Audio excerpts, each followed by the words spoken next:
Bonjour à tous, bienvenue. On vient de lancer cette session pour ce webinaire « Comment mettre en œuvre une démarche de co-construction locale dans le cadre d'un projet de territoire ». On va se laisser 2 minutes avant de démarrer. On avait 110 inscrits, on a 110 inscrits. Voilà, vous êtes une petite trentaine de connectés, donc on va attendre que, une grosse vingtaine, puisqu'une petite trentaine, que tout le monde puisse nous rejoindre là dans les 2 minutes, et puis on démarrera. Donc voilà, donc vous êtes sur l'outil Livestorm, pour ceux qui ne connaissent pas la plateforme. C'est une plateforme de webinaire française. Vous avez du coup un chat à disposition qui vous permettra d'interagir si vous le souhaitez. Je vais le représenter, mais on prendra les questions plutôt après les interventions, dans la deuxième partie du webinaire. Vous avez un outil aussi questions qui peut vous permettre, si vous le souhaitez, de poser une question, ce qui nous permet de l'identifier plus formellement, plus facilement à la fin. Et enfin, si vraiment il y a le besoin, et si vous le souhaitez, on peut aussi vous inviter à monter sur scène. On verra en fonction du nombre de questions et du temps qui nous reste sur la seconde partie. Voilà, donc l'ensemble des données de la plateforme sont sécurisées dans un environnement de confiance. Bonjour à tous, du coup, à ceux qui s'expriment via le chat.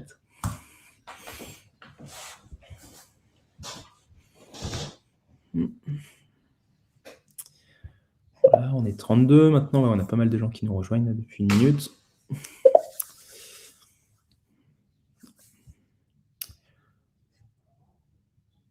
Ok, allez, encore quelques secondes. Allez, c'est 32, je vous propose du coup qu'on démarre. Je vais vous partager directement, partager l'écran. Ok. Tac. Voilà, donc bienvenue une nouvelle fois à ceux qui viennent de nous rejoindre. Alors, comment mettre en œuvre une démarche de co-construction locale dans le cadre d'un projet de territoire? Donc, c'est le sujet qui nous réunit aujourd'hui. Vous allez avoir, du coup, on va organiser ce webinaire en 2 temps. Un premier temps avec 4 interventions, je vais vous détailler rapidement, et un second temps qui sera du coup consacré aux échanges, aux questions, aux réponses. Du coup, donc, de manière successive, on va avoir Charles Benoît Etsick, au titre de la Fondation des territoires, qui va nous introduire ce webinaire avec notamment un propos sur la co-construction territoriale des CRTE à l'ODD 17, voilà, qui va pouvoir nous mettre en perspective ces éléments, avant du coup l'intervention de Frédéric Marquet de Paris-Est-Marne-et-Bois, qui va nous parler de la co-construction territoriale en action à partir d'une expérience locale et de terrain, le réseau VitaWin. Ensuite, troisième intervention, ce sera Élodie Julien, au titre du réseau des catalyseurs territoriaux, qui va nous parler de la co-construction territoriale à différentes échelles, notamment avec un focus sur le pilotage des projets et des ressources rares. Et enfin, quatrième et dernière intervention, du coup, avant ce temps d'échange, ce sera animé par Vincent Passini, de la société ICO, c'est à laquelle j'appartiens également, la marque Map in Action, qui va nous parler de l'outillage digital et méthodologique de la co-construction territoriale. Voilà, donc sans plus attendre, moi, je vous commence du coup de démarrer, et je laisse du coup la parole à Charles Benoît. Bonjour à tous, merci beaucoup pour cette invitation. Alors peut-être un mot sur la Fondation des territoires avant de rentrer dans le vif du sujet de CRTE à l'ODD 17, pour bien comprendre de quel point de vue j'exprime ces convictions aujourd'hui. La Fondation des territoires a été initiée après consultation du cabinet du président de la République, conjointement par la ministre de la Cohésion des territoires et le Rameau en 2018, avec pour objectif d'avoir un espace de dialogue entre acteurs publics et privés à l'écoute des dynamiques territoriales. Après 18 mois à la fois d'ateliers et d'expérimentation territoriale, la Fondation a commencé à agir très concrètement à partir de 2020 en choisissant chaque année un peu un thème d'action. Le premier thème d'action est bien évidemment relevant des questions qui avaient été soulevées par les territoires et des besoins sur la question du financement de l'ingénierie locale, a été, à travers une action conjointe du réseau des pionniers des alliances en territoire, dont on évoquera tout à l'heure l'action, de la Fondation des territoires et de la mission ministérielle pour accélérer les alliances stratégiques entre associations, entreprises et collectivités, la création du fonds DD17 pour identifier comment financer cette ingénierie du faire alliance au plus près des territoires. Ça, c'était 2020. 2021, deuxième étage de la fusée, finalement, besoin d'un cadre de référence pour dire mais comment est-ce que cette co-construction territoriale, finalement, quelle est la vision partagée qu'on peut avoir sur le sujet. D'abord, il fallait un cadre juridique et il y a eu un dépôt de loi, d'une proposition de loi sur l'expérimentation d'un droit d'alliance d'intérêt général en France. Bien évidemment, en attendant que cette loi soit débattue au Parlement et votée, il a semblé très important d'avoir une charte du faire alliance et donc la Fondation des territoires s'est saisie de cette opportunité-là en co-construisant avec les territoires, avec les acteurs publics et privés, une charte autour de 7 principes, 7 leviers d'action et 7 moyens pour éclairer finalement chaque territoire qui souhaitait s'engager dans cette démarche sur les modalités dont elle pouvait s'inspirer par rapport aux autres. Et puis 2022, la question clé est finalement comment on passe de la connaissance à la compétence dans cette co-construction. Et c'est là où la question des CRTE est au cœur du sujet, puisque il n'aura échappé à personne que la circulaire du Premier ministre du 20 novembre 2020 est une invitation finalement à co-construire localement des solutions à la fois entre territoires différents, entre collectivités territoriales, mais aussi avec l'ensemble des acteurs privés d'un territoire pour justement, et les habitants bien évidemment, pour justement co-construire cette dynamique. Alors, ceci étant posé, finalement, comment ces contrats de relance et de transition écologique finalement incarnent le besoin de faire alliance, de jouer collectif, lui-même relevant de l'objectif de développement durable 17, le 17e, puisque en 2015, lorsqu'est signé les objectifs de développement durable, les pays du Sud disent mais attendez, on ne le signera que s'il y en a un 17e, comment on va faire ? Parce qu'effectivement, s'engager dans une démarche systémique de transformation, ça n'est possible que si jamais on se pose la question du comment faire. Eh bien, finalement, il en va exactement de même sur ces contrats de relance et de transition écologique. Et quelque part, il nous pose 4 questions importantes. La première, c'était finalement quel est le périmètre du projet territorial.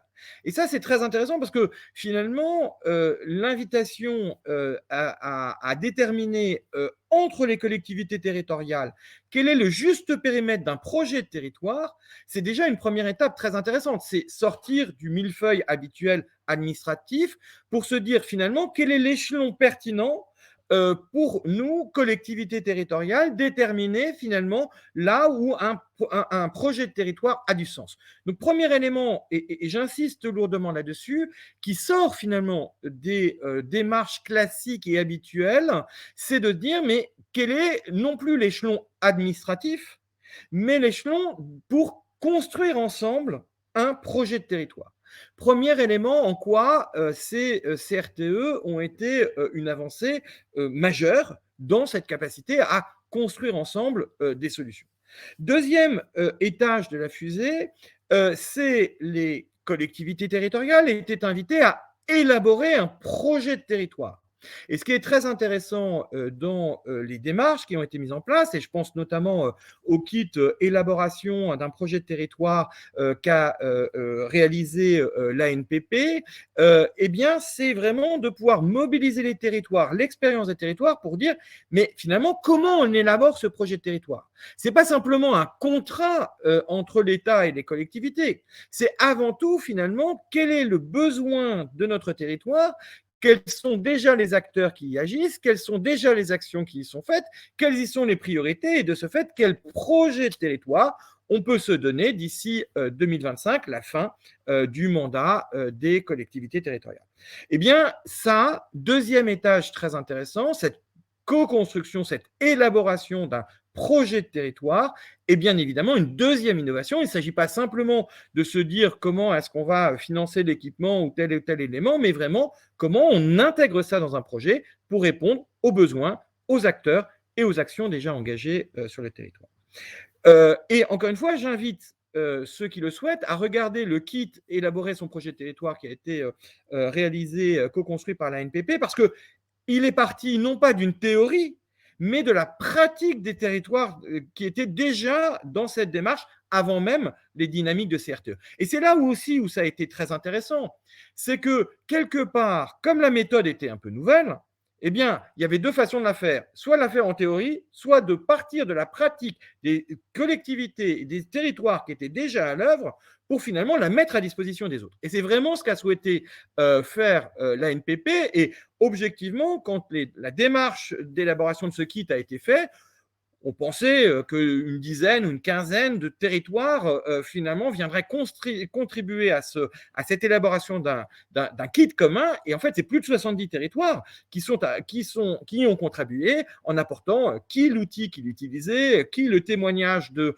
l'échec ou du succès de ce qu'il avait pu faire, et ce qui permettait d'avoir quelque chose qui était vraiment très concret, très vivant, puisque pour élaborer un projet de territoire, bien évidemment, il ne s'agit pas simplement de vis et de boulons de chiffres et de données, il s'agit avant tout de savoir comment on va répondre aux fragilités prioritaires d'un territoire et être en capacité de mettre le territoire en développement, bien évidemment, durable.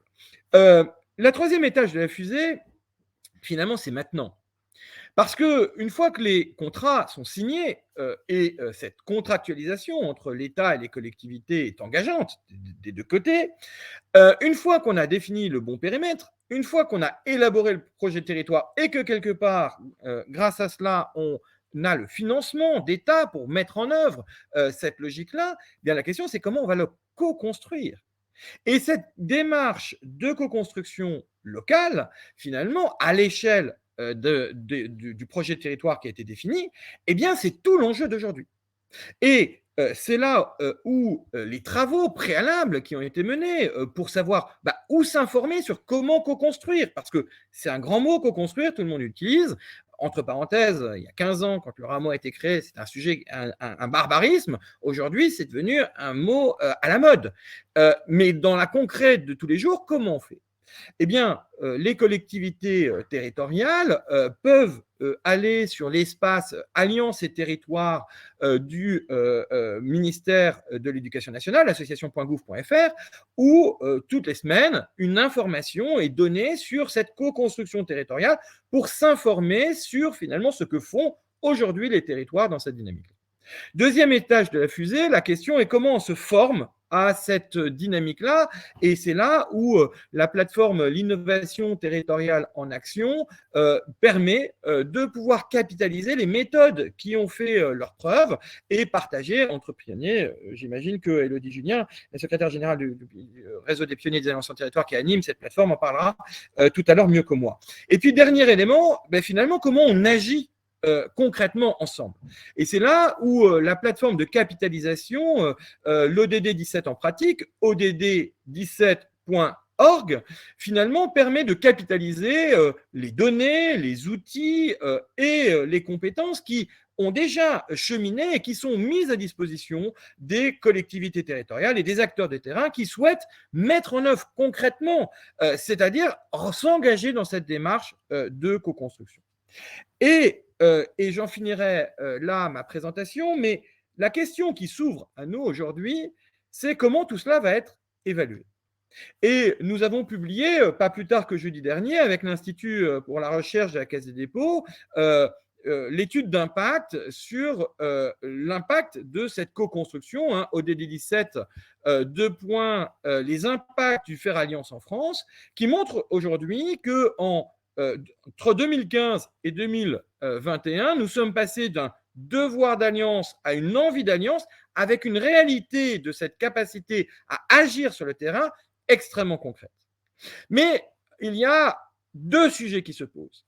Le premier sujet, c'est comment on passe de l'ère des pionniers à une capacité collective à agir ensemble.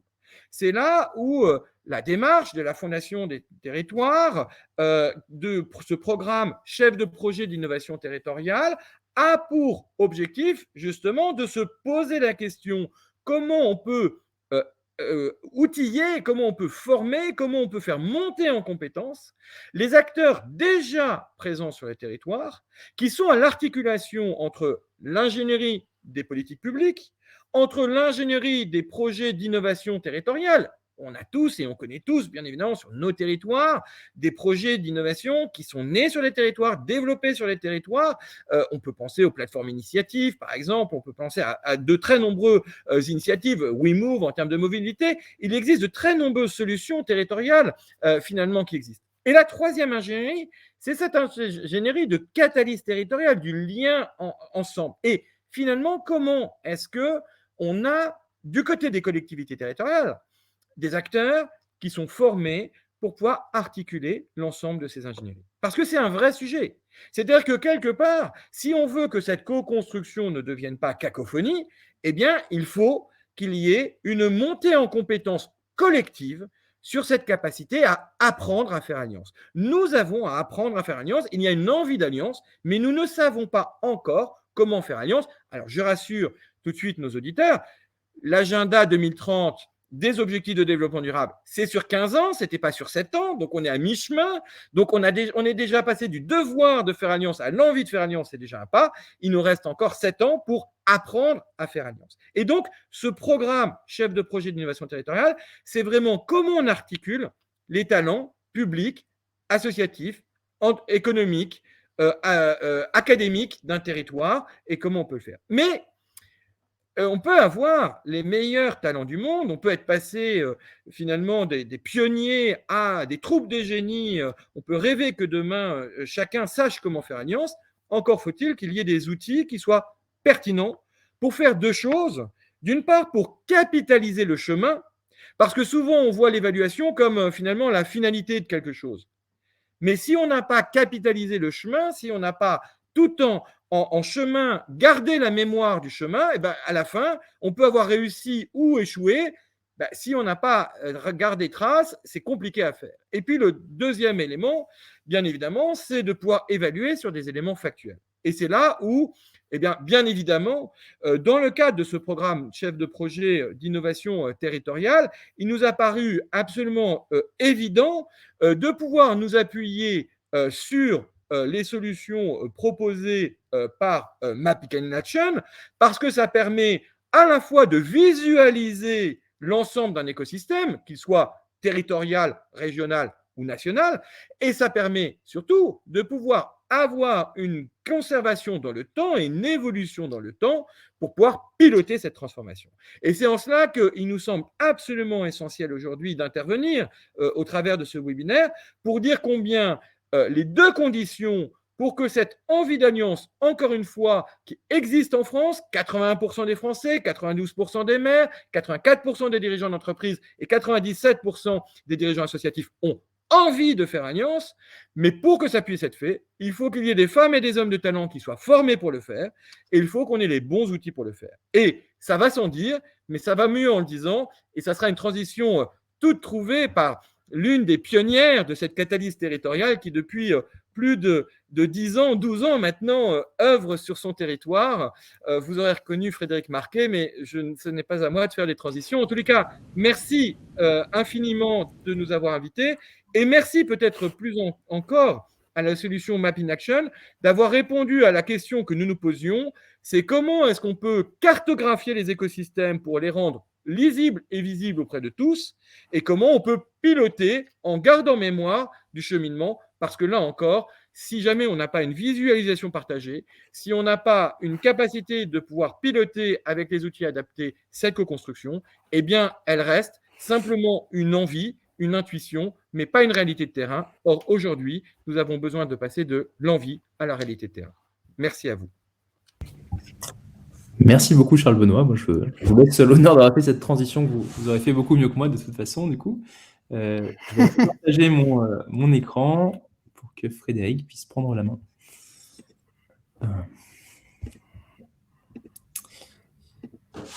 Bonjour à tous et à toutes, bien sûr. Donc, voilà.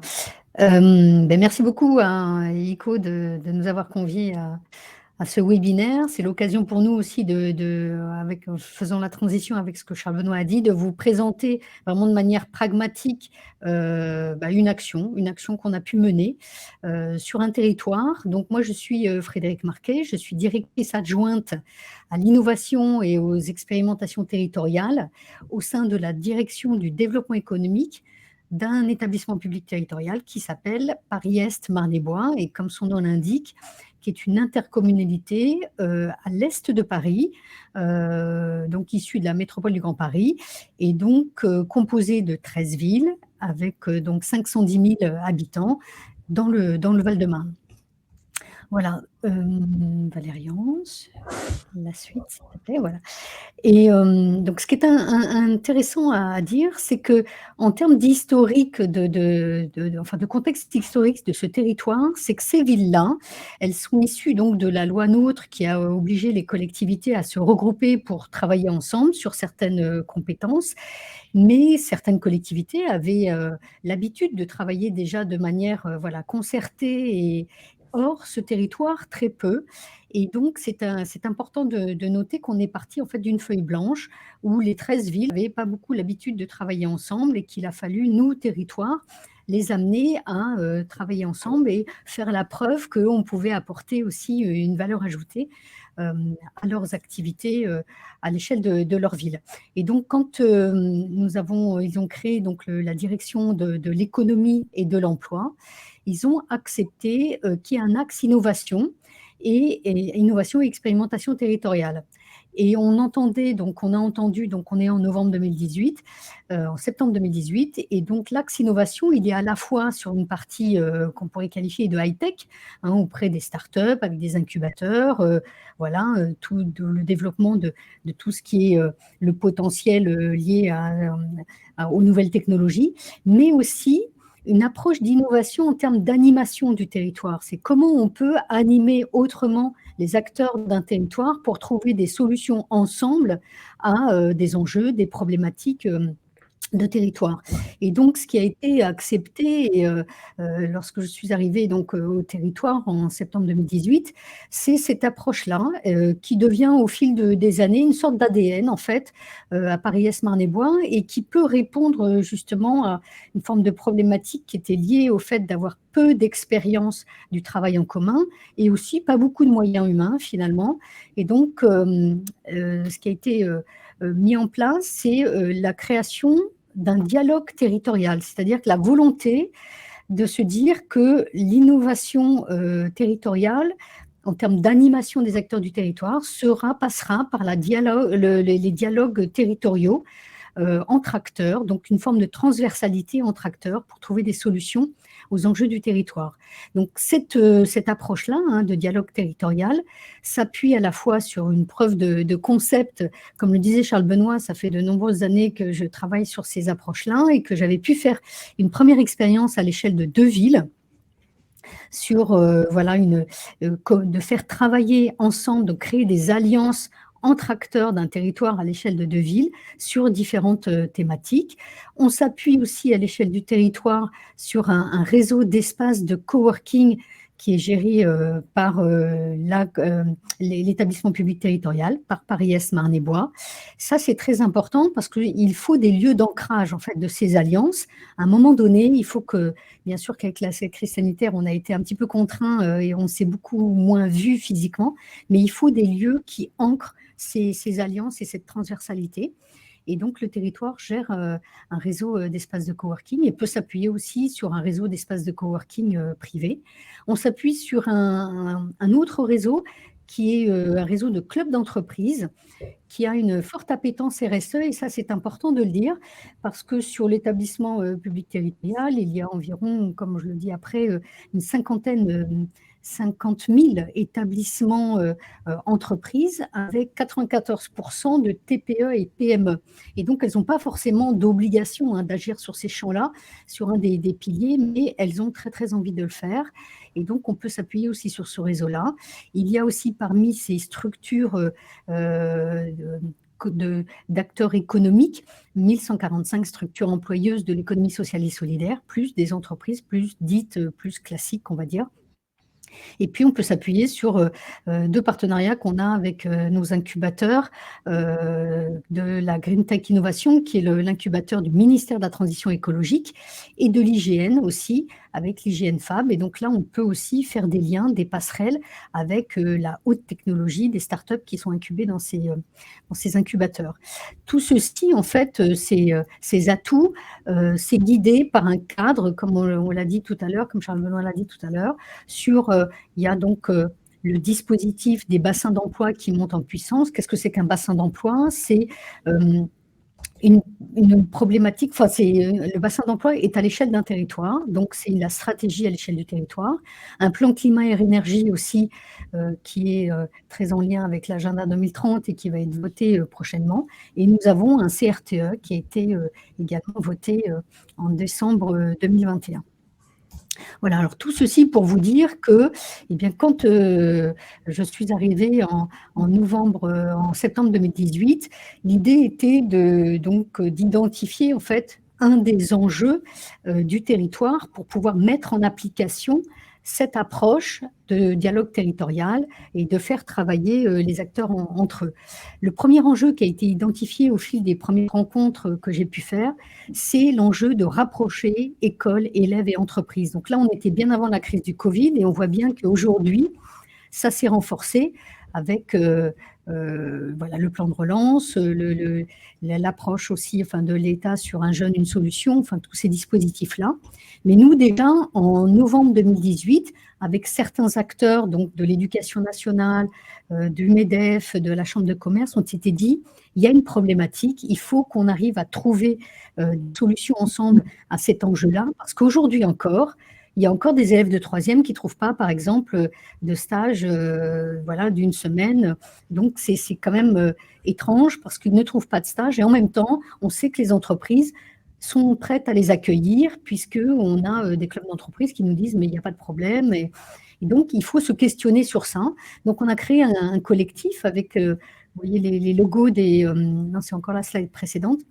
On a créé un collectif avec donc la Chambre de commerce éducation nationale, le MEDEF 93-94 et 2 grosses associations ingénieurs pour l'école et l'association Jeunesse Entreprise et notre ville pilote un peu vitrine de notre démarche de co-construction qui est la ville de Charenton.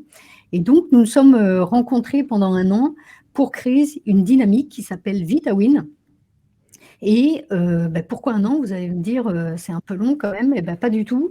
C'est-à-dire qu'il fallait qu'on pose les bases en fait, de notre co-construction. Et s'il y a 2 principes de base qui sont quand même clés, c'est d'abord partir des besoins. Donc, ce n'est pas parce que nous, on est à la tête d'une organisation, qu'on fait partie, qu'on est responsable d'une structure, que l'on sait exactement quels sont les besoins. Il faut aller interroger le terrain.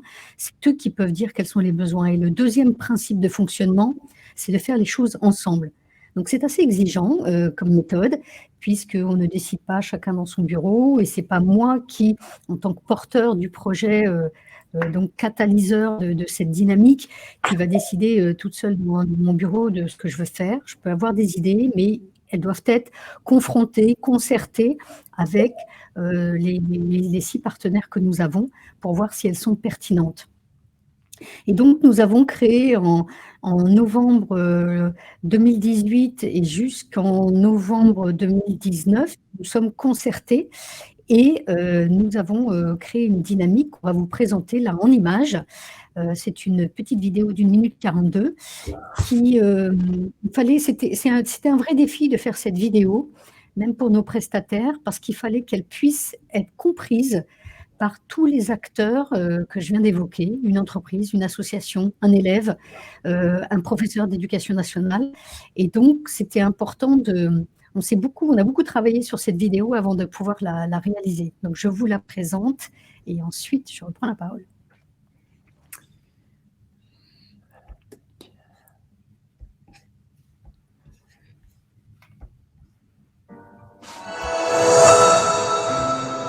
Depuis sa création en 2018, la Direction du développement économique de Paris-Est Marne-et-Bois, à travers son axe innovation, tisse des liens entre les différents acteurs du territoire pour co-construire une communauté de proximité dans le but de favoriser les alliances porteuses de solutions durables et de développement. S'appuyant sur ses fondateurs présents dès l'origine et pour répondre à l'enjeu de rapprocher école-élève et entreprise, VitaWin répond en tout point à ce concept. Il met en relation les entreprises, les associations, l'éducation nationale, les collectivités et les institutions pour aider chaque public, jeune et adulte, vers sa réussite scolaire et professionnelle. Chaque année, de nombreux élèves se retrouvent sans entreprise pour effectuer leur stage ou signer leur contrat d'alternance. De jeunes adultes s'interrogent pour trouver leur chemin professionnel. Grâce à VitaWin, les acteurs du territoire s'engagent à créer des passes. Excusez-moi, ça marche? Non. Ah non, c'est bien ce qui me semblait. Ça a été coupé. Ah, alors je vais essayer.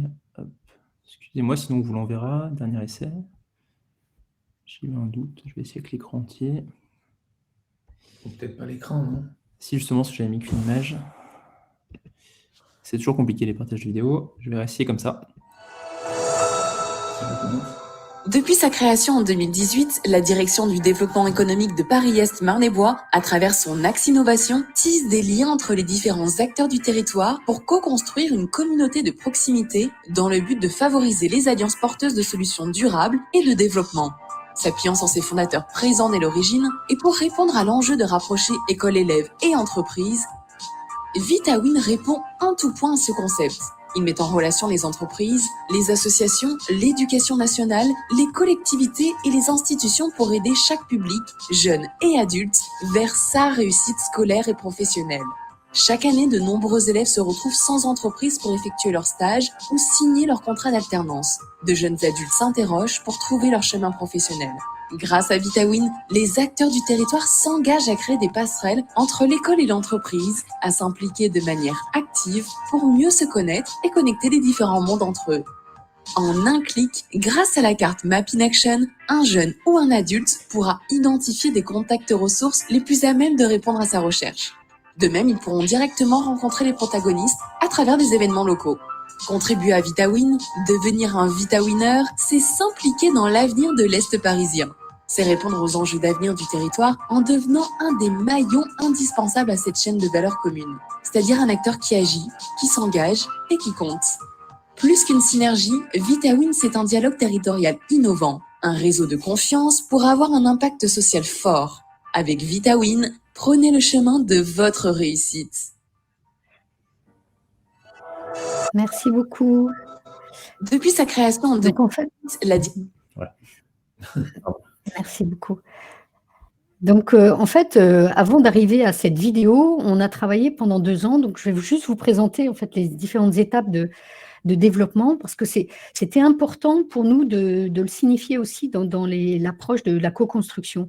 Il ne faut pas mettre la charrue avant les bœufs, comme on dit, et donc il faut, avant de pouvoir développer des outils ou outiller les dynamiques, il faut d'abord savoir comment les outiller et quels sont véritablement les besoins. Donc, il ne faut pas griller les étapes.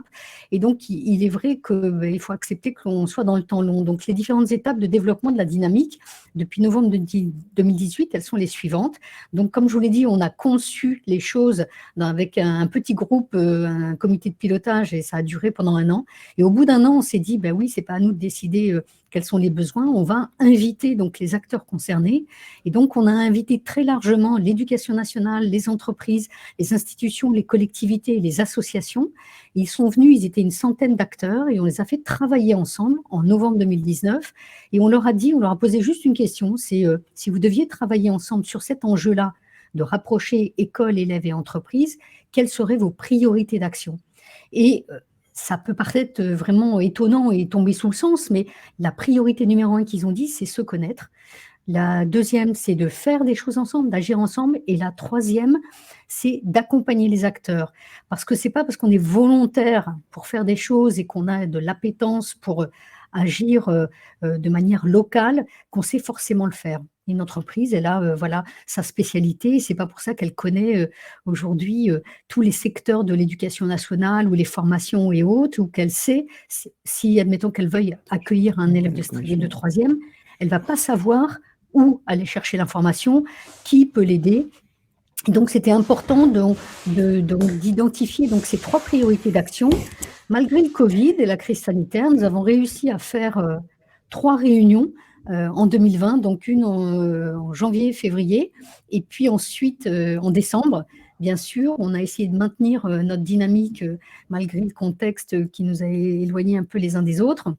Et donc, et on a eu une opportunité un peu de tester de manière opérationnelle si le fait de vouloir travailler ensemble, de créer un dialogue territorial, sans, c'est-à-dire agréger nos forces à des actions existantes, était pertinente et pouvait fonctionner. Et à l'été 2020, on a eu l'occasion en fait d'agir déjà, de faire une première action, puisque souvenez-vous, on sortait du confinement et que sur le territoire de Paris-Est Marne-et-Bois, nous avons un certain nombre de quartiers prioritaires. Et ces quartiers prioritaires ont été très affectés par ce confinement pour tout un tas de raisons, parce qu'ils étaient obligés aussi d'être dans leurs appartements, que les gens ne savaient pas comment se débrouiller, qu'on était à l'été, qu'ils ne pouvaient plus retourner dans leur pays d'origine, même s'ils le souhaitaient. Et donc, il y a eu une dynamique qui a été créée localement sur un quartier prioritaire et on a apporté du plus avec les Vita Winners. Ce qu'on appelle les Vita Winners, c'est les structures engagées pour contribuer à une action qui allait se développer de toute façon, qui avait été mise en place par une association et la mission locale. Donc, ça nous a permis en fait de tester en fait notre première capacité à être ensemble sans créer de nouvelles structures, mais en s'agrégeant à une action déjà existante. Et ça peut paraître étrange, mais c'est la première fois, par exemple, que la mission locale rencontrait le club d'entreprise local. Et on sait que depuis, ils ne se quittent plus, mais pour travailler en fait, à créer des dialogues territoriaux et être au bénéfice, là en l'occurrence, des élèves ou des jeunes adultes, il faut déjà travailler entre partenaires. Il faut déjà se connaître soi entre partenaires. Et donc, c'est le constat que nous avons fait. Ensuite, 2021, on était encore dans une situation pas très, très évidente pour se voir de nouveau. Et donc, nous nous sommes saisis en fait de cette année pour outiller les acteurs qui sont engagés à nos côtés, qu'on appelle les Vita Winners, qui sont de profil soit entreprise, soit association, soit collectivité, soit institution, et soit éducation nationale. Et donc, nous avons, donc, au bout de 2 ans après le lancement de la dynamique, ce n'est qu'à ce moment-là que nous avons outillé, c'est-à-dire que nous avons développé à la fois la vidéo que vous avez vue, nous avons développé un site internet et nous avons développé aussi une plaquette qui du coup était beaucoup plus pertinente puisque nous avions fait travailler nos groupes de travail. On a eu 3 groupes qui s'est réuni 3 fois quand même en 2020. Donc, on avait beaucoup de richesses et on savait quels étaient vraiment les besoins. Et donc, c'est ainsi que nous avons pu développer des outils vers lesquels que je vais détailler un petit peu. Et donc, sur ce site vitawin.pemb.fr, nous avons aussi une carte, la Map in Action, qui va nous permettre aussi, qui est un véritable atout pour une dynamique de transversalité. Juste avant de passer à ces outils-là, vous dire qu'aujourd'hui, en 2022, donc nous sommes dans la phase d'évaluation, comme le disait Charles Benoît tout à l'heure. Il faut aussi qu'on puisse vérifier. On n'est pas, c'est compliqué même pour des élus de comprendre qu'on n'est pas juste en train de se faire plaisir et de discuter ensemble et d'avoir envie d'agir. Et il faut faire la preuve que ce type d'ingénierie du lien est vraiment apporte du plus et apporte des choses concrètes et que ce maillage, là où il y a des trous dans la raquette, vraiment est important. Donc là, nous sommes en train de travailler sur une mesure d'impact et on fera la première mesure d'impact avant l'été pour dire, s'il n'y avait pas eu VitaWin, est-ce que les actions que vous avez menées auraient existé? Pour vraiment vérifier, au-delà des bilans chiffrés, tant de personnes réunies, tant d'événements organisés, qu'est-ce qui apporte, donc c'est beaucoup plus fin, c'est beaucoup plus subtil, on est vraiment dans l'impact et pas simplement une évaluation plus quantitative. Et puis, ce n'est que maintenant que nous allons nous engager vraiment concrètement avec la charte du Faire Alliance, c'est-à-dire que maintenant qu'on sait quels sont les moyens, maintenant qu'on sait là où on va, maintenant que, on va pouvoir vraiment s'engager concrètement. Et en 2022, on va aussi travailler sur ce qu'on évoquait comme troisième priorité qui avait été identifiée en 2009, sur l'accompagnement. C'est-à-dire que il ne s'agit pas simplement, même si on a envie de le faire, comme on le disait tout à l'heure, il faut apprendre à le faire.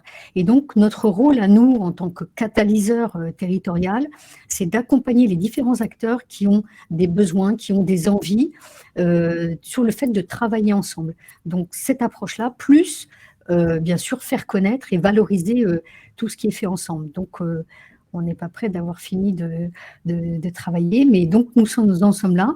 Ce que je voulais revenir donc sur les outils que nous avons développés et que nous avons mis en production, comme on dit, en novembre 2021, donc c'est encore un petit peu récent. Il y a ce site internet, vitawin.pemb.fr. Sur ce site internet, en fait, il ne s'agit pas simplement d'une plateforme classique qui a ses raisons d'être, mais nous, on voulait vraiment créer un réseau de proximité durable et que, petit à petit, en fait, les personnes puissent s'en saisir et n'aient plus besoin de nous. L'idée, c'est pas qu'on devienne incontournable, c'est qu'on lance les choses, ça prendra peut-être plusieurs années, mais que là, on est sur un enjeu spécifique, mais que demain, on puisse travailler sur un autre enjeu qui sera en lien, je ne sais pas, avec l'emploi ou avec l'intergénérationnel, enfin, des thématiques qui sont quand même des thématiques de développement économique, mais donc travailler sur l'autonomie d'action, ça demande toute une phase aussi pédagogique et d'être présent en coulisses, comme je dis, pour accompagner les acteurs. Donc, on a un site internet où on peut donc rentrer par différentes portes selon la typologie d'acteurs que nous sommes, et nous avons des interlocuteurs qui peuvent répondre de manière spécifique à toutes les questions de typologie d'acteurs. Nous avons de manière classique un vivier, des offres et des demandes, et puis nous avons la carte Map in Action, voilà, que nous avons développé sur l'année 2021, donc avec ICO. De quoi il s'agit? En fait, l'idée, c'est visuellement d'identifier tous les acteurs qui sont engagés à nos côtés, d'une manière en fait de proximité. Bien sûr, on est sur les 13 villes, mais quand on zoome, on peut avoir simplement sa ville, on peut avoir son quartier, on peut être à plusieurs échelles et agir à plusieurs échelles. Et donc, cette carte a nécessité un grand travail de référencement, enfin de classification. Et aujourd'hui, l'idée, c'est d'un point de vue pédagogique, de la rendre accessible à tous et qu'ils soient autonomes dans leur usage. Et donc, c'est un petit peu le parallèle sur la question de l'autonomie. C'est comme, ça c'était un des partenaires qui travaillait dans une banque qui m'a dit ça, et j'ai trouvé que c'était exactement ça. C'est que quand les banques ont créé les distributeurs automatiques de billets, les gens allaient continuer d'aller dans les agences pour chercher de l'argent. Et puis, il a fallu un certain temps pour qu'ils se mettent à aller chercher de l'argent directement au distributeur automatique sans accompagnement. Mais donc, voilà, on en est là. Là, on est encore là sur l'accompagnement, mais qu'à terme, et on est en back-office aussi pour faire voilà, tout le travail, mais voilà, c'est l'objectif. Donc, une carte, alors à quoi que sert cette carte Map in Action? Valérie, on peut passer peut-être à la slide suivante. Voilà, pour nous, c'est un outil complémentaire à l'animation du réseau. Ça va pas, c'est vraiment, ça s'agrège avec toute la dynamique de rencontres que l'on veut faire, d'événementiel, sur le terrain, mais ça permet donc d'identifier les acteurs qui sont engagés près de chez moi. Je veux mener une action, je vais sur la carte et je peux donc identifier près de chez moi l'association, l'entreprise, le collège, le lycée. Et quand je regarde le détail de la fiche de ces acteurs engagés, je sais s'ils correspondent à quelque chose sur quoi je veux travailler. Et donc, je peux les contacter. C'est beaucoup plus facile parce que je sais qu'ils sont engagés, donc je n'ai pas besoin de les convaincre. Ils sont déjà… Après, on est plus là pour se coordonner que de refaire tout le déroulé sur le bien fondé d'avoir une action ensemble à l'échelle d'un quartier, d'une ville ou d'un territoire. Et donc, je peux identifier aussi les besoins de mon écosystème, puisqu'ils sont répertoriés sur la carte, et je peux identifier les projets en cours pour me greffer à ces projets. Et puis ensuite, je peux passer à l'action. Eh bien, je peux m'engager moi-même en tant que Vita Winner et dire, moi, je m'engage à accueillir un élève de 3e, 1 fois par an, 3 fois par an, comme je peux le faire, à hauteur de ce que je peux faire. Je peux transformer mon action locale, mon engagement RSE. Nous avons la charte des entreprises inclusives à l'échelle du département, qui est l'émanation d'une dynamique de l'État. Et donc, les entreprises vont signer cette charte. Elles disent qu'elles sont entreprises inclusives, mais la problématique pour elles, c'est surtout de savoir comment elles peuvent transformer en fait cet engagement en action. VitaWin, ça peut être un moyen pour elles, si elles sont sur le territoire de Paris-Est-Marne-et-Bois, de regarder en fonction de là où elles se situent, donc comment elles peuvent transformer donc leur engagement en action. Et puis, je peux aussi, pour passer à l'action, construire des actions collectives avec d'autres partenaires. Là, par exemple, pour vous donner un exemple, il y a l'association 100 000 entrepreneurs qui mène une action sur un collège dans un quartier prioritaire qui a été sollicité par notre intermédiaire, des clubs d'entreprises locaux qui sont engagés et signataires de la Charte des entreprises inclusives et Vita Winner, pour faire intervenir donc des adhérents de ces clubs qui sont des entrepreneurs au sein du collège. Et tout ça, on se dit que pourquoi on veut que ce soit durable et pourquoi la carte Mapping Action permettra, enfin c'est un peu le challenge qu'on se lance, d'être durable, c'est que quand on se voit, quand on fait des choses ensemble, il y a un lien de confiance et des envies qui émergent. Et donc, on l'a fait une fois, on peut le refaire après, on sait comment se rappeler. Et donc, c'est durable. C'est durable dans le temps, mais c'est durable aussi parce que la proximité fait sens. Et que si moi j'ai mon entreprise à côté du lycée, ça va faire sens et que j'aurai envie d'agir. Donc la carte Mapping Action aussi est un outil de communication pour l'ensemble des acteurs. En effet, parce que je peux communiquer, moi, auprès de ma propre organisation. Je suis du MEDEF, je suis de l'Éducation nationale, et je peux faire la preuve de ce que je fais. Je peux montrer vraiment quelles sont mes actions. Je peux présenter mes partenaires. Pour des élus, il y a tout un tas de fonctionnalités dans la Mapping Action qui permettent aussi d'identifier, par exemple, si un élu a envie de voir sur un quartier, sur une ville, on peut lui créer des cartes spécifiques comme favoris et lui présenter donc les choses qui se font localement. Et donc ça, c'est vraiment pour les acteurs engagés, pour les organismes, très intéressant. Et je peux aussi identifier l'écosystème partenarial des actions qui sont co-construites et les valoriser. Et en fin voilà, et j'en finirai là, sur ma dernière slide, Valérian, c'est de dire que tout ça, ça demande, Valérian, si tu peux passer à la dernière slide, enfin, je ne sais pas si elle apparaît pour vous, mais pas pour moi. Ce qui est très important de dire, c'est que tout ça n'arriverait pas si on ne met pas des moyens. Nous, dans notre équipe, j'ai 2 personnes qui travaillent sur… donc ça ne se voit pas forcément, mais qui vont étudier les usages de la carte, comment l'utilisateur va utiliser les choses, quelles sont les difficultés pour modifier sans arrêt les choses, les adapter, les améliorer. Et ça, c'est un travail qui ne peut se faire qu'avec de l'humain qui analyse les choses. Et le deuxième point, c'est que ça ne peut se faire qu'avec donc un prestataire qui va au-delà en fait, d'une relation de simple client-fournisseur et qui est dans vraiment une dynamique de partenariat, parce que lui aussi, il trouve son compte en termes de développement et que nous, c'est ce qu'on a trouvé chez ICO, c'est qu'on travaille ensemble, on améliore les choses ensemble et que ce n'est pas une simple relation de client-fournisseur et que c'est vraiment de la coopération. Là aussi, en fait, c'est une forme d'alliance qui va au-delà de notre simple coopération. Voilà ce que je pouvais dire sur l'exemple concret de VitaWin, que vous pouvez retrouver, bien sûr, sur vitawin.pemb.fr. Voilà. Merci beaucoup, Frédéric. Et désolé, on a une petite coupure là, mais c'est réglé. Sans attendre, du coup, on va pouvoir enchaîner. Élodie, du coup, je vous laisse la main pour nous parler de la co-construction territoriale à différentes échelles, avec notamment la question du pilotage des projets et des ressources rares. Merci Valérian et merci à ICO de me donner la parole. Donc, je suis Élodie Julien, secrétaire générale du réseau des pionniers des alliances en territoire, plus communément appelé le réseau des catalyseurs. Oui, très bien.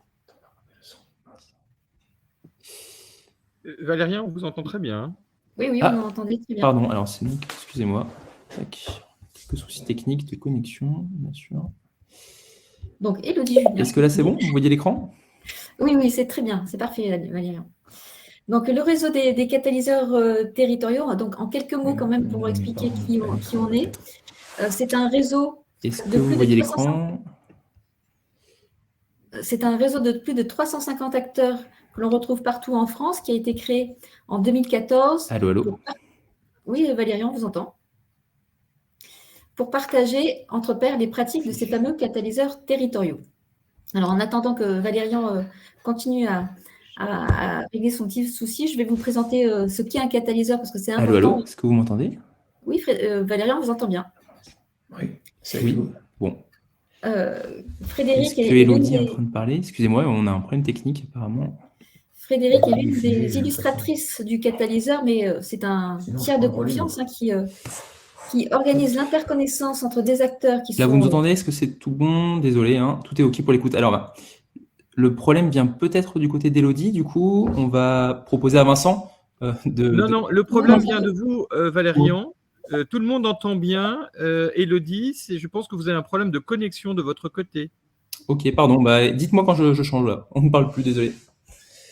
Donc voilà, je vais essayer de reprendre. Donc le réseau des catalyseurs, c'est un réseau de 350 acteurs qui sont partout en France, qui a été créé en 2014 pour partager entre pairs les pratiques de ces fameux catalyseurs territoriaux. Donc un catalyseur, très rapidement, qu'est-ce que c'est?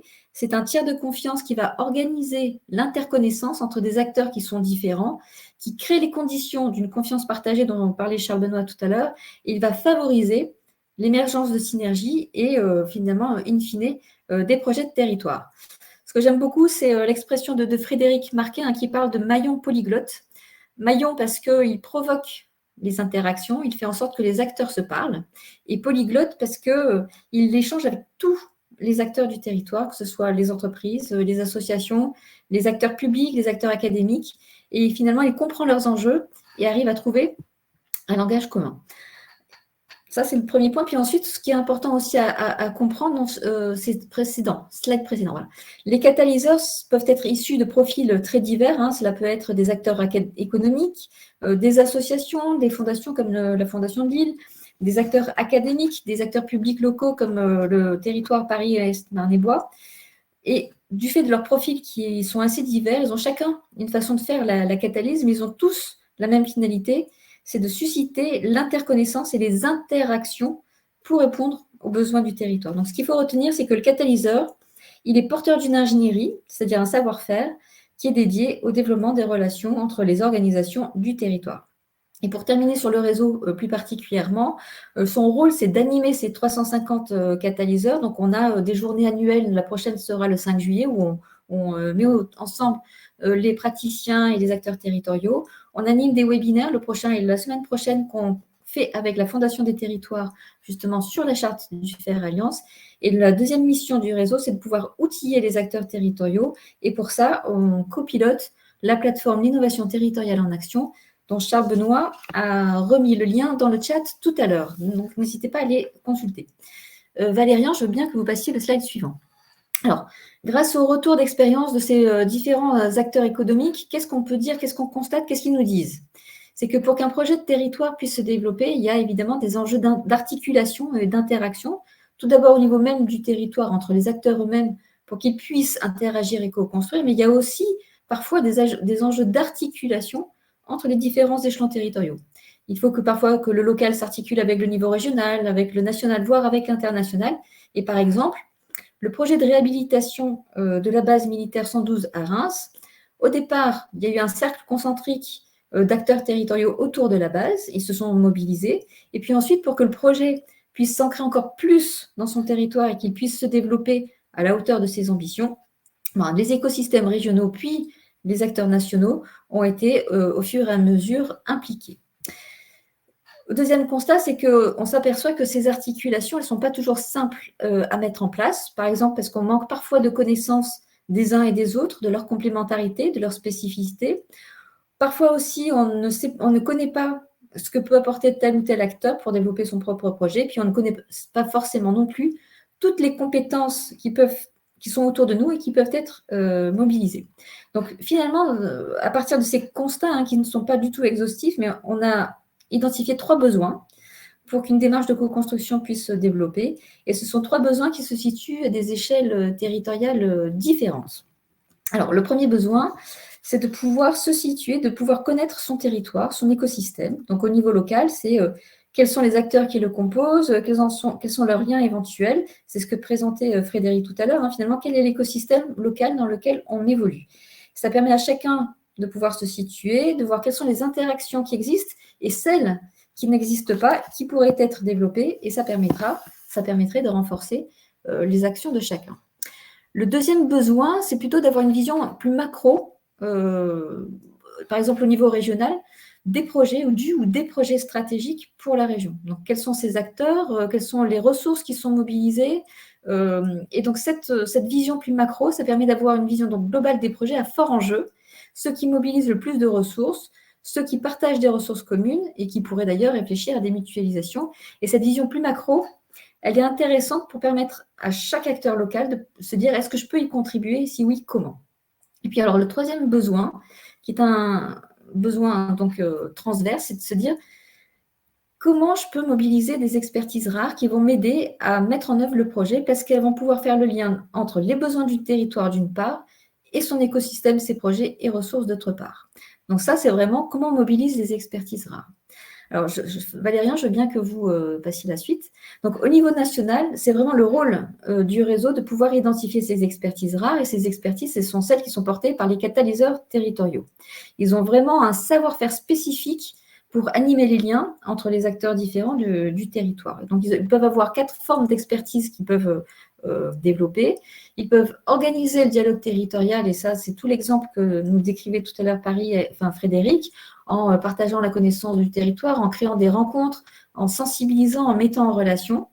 Ensuite, ils peuvent aussi lancer des expérimentations collectives. Je donnais l'exemple de tout à l'heure de la microville 112, donc une base de réhabilitation qui a permis de creuser avec des acteurs du territoire comment répondre à ces besoins-là. Il y a des acteurs qui peuvent aussi accompagner les organisations à être dans la coopération, à être en interaction et en alliance. Et puis certains aussi peuvent gérer des tiers-lieux pour incarner très physiquement les coopérations qui vont pouvoir susciter grâce à leur rencontre. Alors les catalyseurs peuvent porter une expertise, 2 expertises, 3, voire les 4 ensemble. Tout dépend du territoire dans lequel ils se situent. Et ce qui est aussi intéressant à comprendre, c'est que cette ingénierie... non, encore avant, je n'ai pas encore fini, Valérien. L'ingénierie de catalyse, elle vise vraiment à répondre aux besoins du territoire et elle est vraiment très complémentaire entre la gestion publique qui met en œuvre les politiques publiques nationales et locales et l'ingénierie de projets transverses qui va mobiliser les ressources autour du projet. Alors pour terminer et faire le lien avec la plateforme Map in Action, donc Valérien, je veux bien que vous alliez à la dernière. C'est intéressant parce qu'en fait, cet outil-là, quand on est au niveau national, ça permet d'avoir finalement un continuum qui permet, nous, de notre vision nationale, d'aller jusqu'au local et inversement du local jusqu'au national. Alors, par exemple, au niveau local, c'est tout ce que présentait Frédéric dans le cadre de l'IAO, c'est que c'est un outil qui facilite le partage de connaissances de son territoire. Donc, c'est vraiment de rendre visible l'écosystème grâce à des représentations graphiques, cartographiques. Et c'est intéressant parce que ça va susciter le dialogue, ça va susciter les échanges sur les enjeux du territoire et sur les enjeux aussi des acteurs. Ensuite, au niveau plus macro, c'est un outil qui permet de piloter les projets, et notamment en mettant en évidence les ressources qui sont mobilisées autour de ces projets. Et là, c'est vraiment aussi très intéressant parce que ça donne à voir comment le territoire, de valoriser la dynamique, le dynamisme du territoire, la réalité de terrain ou les réalités de terrain, et in fine la performance collective de l'écosystème. Et puis enfin, au niveau national, et là c'est vraiment ce qui est au cœur du réseau des catalyseurs, c'est que l'outil permet de géolocaliser les catalyseurs, donc qui ils sont, où ils se trouvent, quelles sont leurs principales expertises, donc dialogue territorial, expérimentation, accompagnement ou gestion de lieux. Et puis, par ailleurs, il permet aussi de géolocaliser leur environnement territorial, c'est-à-dire tous les acteurs territoriaux autour de ces catalyseurs qui sont impliqués dans des dynamiques collectives. Donc, cette cartographie, elle est accessible sur le site vitrine donc, des catalyseurs territoriaux, donc n'hésitez pas à aller le consulter. Et pour conclure, ce que je veux juste dire, c'est que Map in Action, c'est un outil donc, qui fait ce continuum du local au national et inversement. Et selon nous, en tout cas, c'est vraiment très utile quand on veut mettre en place des démarches de co-construction territoriale, car ça permet d'avoir à la fois une vision des acteurs et des projets, d'une part, mais aussi de l'ensemble des compétences spécifiques et complémentaires qui peuvent être justement mobilisées pour faciliter le passage à l'action. Voilà, donc très rapidement, et puis je vous mettrai dans le chat le lien sur le site des catalyseurs et des catalyseurs, comme ça vous pouvez aller voir où ils se trouvent. Merci à tous pour votre écoute. Merci beaucoup, Elodie. Du coup, moi, je laisse tout de suite la main, comme ça qu'on va essayer de rattraper au mieux le timing, à Vincent, du coup, qui est à mes côtés. Hop, je repartage. Je vais faire assez vite. Parce qu'il faut qu'il y ait un temps d'échange. Mais d'autant que beaucoup de choses ont été dites. En fait, le constat est très simple. C'est pourquoi on est parti du principe que la co-construction, mais vous l'avez dit, ne va pas de soi. Elle demande des apprentissages, et notamment, comme l'a rappelé Charles Benoît, à faire alliance. Et faire alliance, quand on vient d'organisations très différentes, c'est compliqué. Et quand on a élaboré MIA, ce que vous avez comme version un peu définitive, on s'est dit il faut lever 3 types de freins. La posture des acteurs, la question de la continuité cognitive et la question de la continuité organisationnelle. Juste 2 mots pour expliquer, mais ça a été rappelé précédemment. On n'a jamais été autant dans un espace pour concevoir et animer des projets où il fallait mobiliser toujours plus de ressources à des échelles différentes, avec un nombre d'acteurs de plus en plus important. Et les sujets deviennent de plus en plus transversaux. Et notre fonctionnement a été organisé un peu, on va dire, de façon plutôt verticale, en séparant les sujets économiques, sociaux, environnementaux. Et là, on se retrouve dans une situation où il faut regarder les choses beaucoup plus de la question des usages et de la demande et d'avoir une vision beaucoup plus transversale. Et du coup, quand on parle d'interaction et d'articulation, tout de suite, on tombe sur les questions de continuité. Il faut que les gens apprennent à se parler et il faut que les gens apprennent aussi à se relier.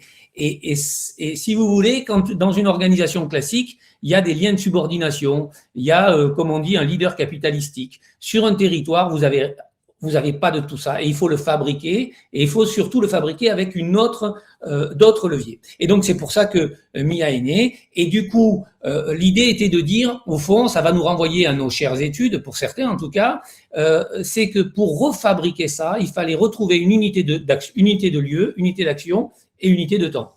Et donc, je vous montre, et c'est le résumé de ce qu'est MIA d'une certaine façon. La première, c'est l'unité de lieu. L'unité de lieu, on voit bien que le territoire géo-administratif ne suffit pas. Alors là, vous avez à l'écran un territoire géo-administratif et une zone d'emploi, mais qu'est-ce qui fait territoire avec des acteurs? Qu'est-ce qui fait territoire? C'est quand, à un moment donné, on pose la question des ressources. On est capable de fabriquer cette cartographie des ressources. Et notamment, j'allais même un peu plus loin, la cartographie des ressources critiques. Sans ces ressources, on ne peut pas se développer. Et ces ressources, elles ne sont pas nécessairement ancrées dans le territoire géo-administratif. Elles sont beaucoup plus larges. Et donc, les acteurs, au bout d'un moment, ont besoin de fabriquer ce cadre cognitif et de partager au sein de ce cadre, voilà, notre terrain de jeu, ça va être ça. Deuxième, l'unité d'action, c'est quand ces ressources, on voit comment les acteurs peuvent activer ces ressources. S'il n'y a pas de lien entre les ressources, les acteurs ou les ressources et un projet, évidemment, votre écosystème, il existe, il y a du potentiel, mais il n'est pas actif. Et donc là, il y a besoin du coup de rendre visible cette connexion entre ressources, projets, ressources, acteurs. Et d'ailleurs, au passage, à chaque fois, vous voyez, il y a un changement de posture. Dans la première unité de lieu, on a plutôt des participants qui viennent voir, en grosso modo, ils ont vu de la lumière, ils ouvrent la porte, ils participent, ils savent pas trop où ça va les mener. En revanche, dans le deuxième unité d'action, ils sont en train de faire fonctionner l'écosystème. Parce qu'en amont, ils ont pris conscience d'un truc, en général, c'est qu'ils n'ont pas toutes les ressources pour répondre d'ailleurs à leurs propres objectifs, mais ils ont encore moins les ressources pour répondre à des objectifs beaucoup plus communs. Donc, au départ, ils diagnostiquent un dysfonctionnement de l'écosystème. Et pour faire fonctionner cet écosystème, ils s'aperçoivent que ils peuvent l'améliorer en tissant, en fabriquant de nouvelles actions, en reliant des ressources à d'autres projets. Et ils s'impliquent, si vous voulez, dans la fabrication et l'animation de l'écosystème. Mais le passage à l'action, si vous avez réussi, on va dire, l'unité de lieu, l'unité d'action, ça suffit pas pour passer à l'action et, j'allais dire, fluidifier ce passage à l'action. Il faut se doter d'un agenda commun. Se doter d'un agenda commun avec des responsabilités communes. Et cette notion d'unité de temps, elle est fondamentale. Et c'est pour ça, en fait, que MIA réunit deux aspects, si vous voulez. Là, une gestion de données cartographiques avec une gestion de projet, on va dire, agile. Et ça permet, si vous voulez, comme j'ai essayé de le montrer, mais c'est pas toujours très simple, vous devez en gros piloter deux types de processus. Un processus qui produit des contenus, parce qu'il permet de fabriquer votre projet, ce cadre cognitif, le cadre d'action, l'agenda, etc. Donc ça, c'est des choses très techniques à fabriquer, mais en même temps, vous ne pouvez pas les fabriquer si vous n'avez pas embarqué avec vous des acteurs. Et si ces acteurs ont progressivement pas changé de posture. Donc, ils sont passés de participants à partie prenante et acteurs. Et ce que permet MIA, si vous voulez, d'une façon très simple, elle permet de visualiser et de prendre conscience des transformations qui s'opèrent. Et ces transformations, la plupart du temps, sont généralement invisibles. Mais là, vous avez la trace. Voilà pour résumer ce qu'est MIA. Et je pense que on peut laisser la parole aux participants. Je ne veux pas rajouter, je dis l'essentiel. Ok, on a fini du coup ce premier temps. Désolé, hein, c'est les aléas du direct. On a rencontré les traditionnels soucis techniques. Voilà, je vous propose de prendre des questions dans le chat et puis en fonction de vos questions, on laissera la main à plusieurs intervenants. Je vais les prendre un petit peu à l'envers. Quelle est la taille maximale observée pour un territoire qui puisse fonctionner à travers un catalyseur territorial ? Pour moi, il n'y a pas de taille maximale. En fait, tout dépend du territoire et des acteurs qui portent cette ingénierie, cette volonté de créer de l'interconnaissance. Donc, je ne suis pas sûre qu'il y ait une taille maximale. En revanche, dont on s'aperçoit, c'est qu'il peut y avoir des territoires qui sont sous-dotés en ingénierie et qui ont besoin justement de pouvoir développer leurs compétences sur cette ingénierie du lien, qui n'est pas forcément évidente, en fait. Après, si Frédéric et Charbonneau veulent compléter, n'hésitez pas. On avait une question, je remonte un petit peu plutôt sur le plus technique, là, peut-être pour vous, Frédéric. Sur la question du maintien à jour de la carte, est-ce un problème? De quels moyens disposez-vous? Vous avez rapidement répondu dans le chat, je crois, mais c'est peut-être intéressant de vous entendre. Oui, il faut un budget déjà pour la relation avec notre prestataire et les développements possibles. Et il faut une relation aussi en interne avec les services informatiques, puisque notre carte, elle est insérée dans un site Internet et donc il y a une connexion aussi à faire avec ce site Internet qui est en fait… voilà. Et puis, surtout, il nous faut une équipe dédiée. Et surtout au début, puisqu'il n'y a pas encore l'autonomie et qu'on est dans une approche d'amélioration continue et qu'on veut absolument, à partir des usages, modifier les choses et les améliorer, et les rendre plus pertinentes. Et donc moi, j'ai une personne qui travaille avec moi sur ça, et puis j'ai une autre qui est aussi plus sur la partie animation, en fait. Mais on fait pas que ça, mais il faut des ressources humaines, c'est clair.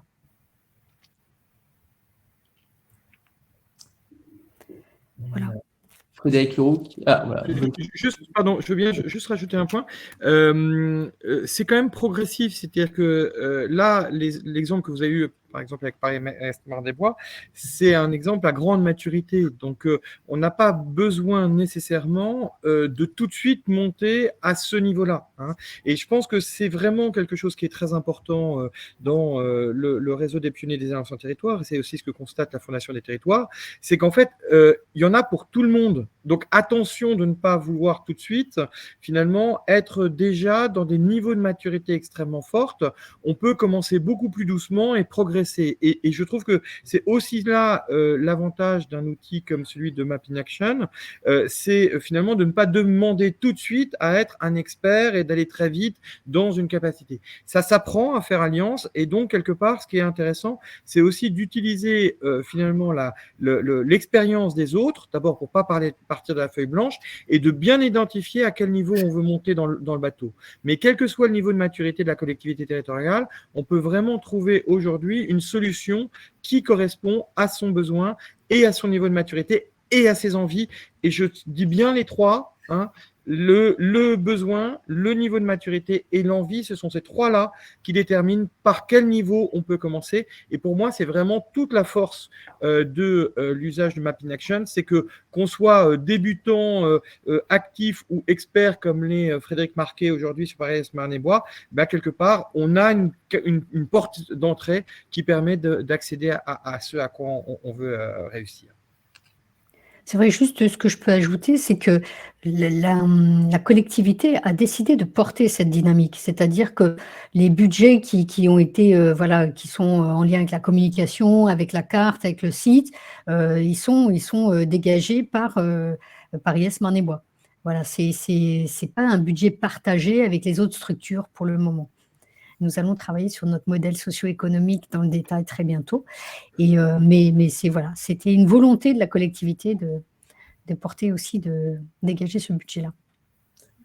Et justement, du coup, j'amène la question de Kamel Dembry. En tant qu'animateur, agitateur, catalyseur formé, on voit que la difficulté principale est la difficulté d'embarquer les EPCI, les intercommunalités. Alors, là, je veux bien répondre parce que l'intervention que j'ai eue au congrès des maires sur ce sujet-là, on était arrivé avec une petite publication qu'on avait fait dans Juris Association, Bonne Nouvelle du Territoire, où on voit de l'ultra-local jusqu'à l'engagement d'un pays, en l'occurrence le Maroc, l'ensemble de la diversité des formes de faire alliance. Et effectivement, après avoir le journaliste, après avoir introduit le fait que c'était la 104e année, 103 congrès, que était abordée cette question du forum et du faire alliance avec les citoyens, en disant mais finalement pourquoi est-ce que ce sujet n'est pas aussi développé que cela? Tout simplement parce que c'est pas si simple que ça et que les collectivités aujourd'hui finalement elles ont besoin et de se convaincre au niveau des élus et de se convaincre au niveau des agents. C'était très intéressant d'entendre les maires qui avaient mis en place depuis très longtemps cette dynamique-là, de dire deux éléments. D'une part, effectivement, exactement ce que disait Vincent Passini, c'est-à-dire que on a eu l'habitude de travailler en silo et donc chacun était expert de son sujet. Travailler sur la transversalité pour un élu, c'est assez compliqué, d'autant plus qu'il faut accepter quelque part qu'on ne sait pas exactement où est le point d'atterrissage puisqu'on va co-construire ensemble finalement le point d'atterrissage. Or, l'élu, jusqu'à maintenant, il disait voilà, mon programme, c'est d'aller au point B. On est au point A, on va au point B. Là, la question d'accepter ce sujet-là est déjà une première étape. Et l'autre élément, et ça, je voudrais vraiment y insister parce que c'est ce que tous nos travaux de recherche ont réussi à démontrer très clairement, c'est que ça ne vient pas se substituer aux travaux des agents dans les collectivités territoriales. La co-construction, c'est pas pallier à un travail des agents. C'est au contraire construire ensemble des solutions. Et pour qu'un territoire se développe bien, il faut qu'à la fois il y ait des agents, qu'il y ait des entreprises, qu'il y ait des associations, qu'il y ait des acteurs académiques, et c'est bien cet ensemble de ce tissu qui travaille ensemble, et bien évidemment, il ne va pas travailler ensemble de la même façon si on est au plein cœur de Paris ou de Marseille ou de Lille, ou si on est à Bressuire ou à Bourbon-l'Archambault. Mais quelque part, cette réalité-là, elle existe. Et donc, effectivement, le point vraiment important, et ça, c'est ce ce qui était ressorti du Congrès des maires. C'était vraiment à la fois de convaincre les élus finalement d'accepter de construire ensemble un point d'atterrissage qui n'a pas été prédéterminé, parce que c'est ça la co-construction. Et le deuxième, c'est que ça ne vient pas se substituer à un travail des agents locaux. Au contraire, ça vient le renforcer, être en complémentarité et finalement l'articuler mieux. Et ça me permet de répondre à une question d'André Milan à la fin qui dit « Je n'ai pas vu l'implication forte des citoyens ». Bien évidemment, ils sont au cœur de ce sujet parce que là, il s'agit bien de la mobilisation des organisations, qu'elles soient publiques et privées, et qu'ils soient à travers les fonctionnaires, à travers les bénévoles dans les associations, à travers les salariés dans les entreprises.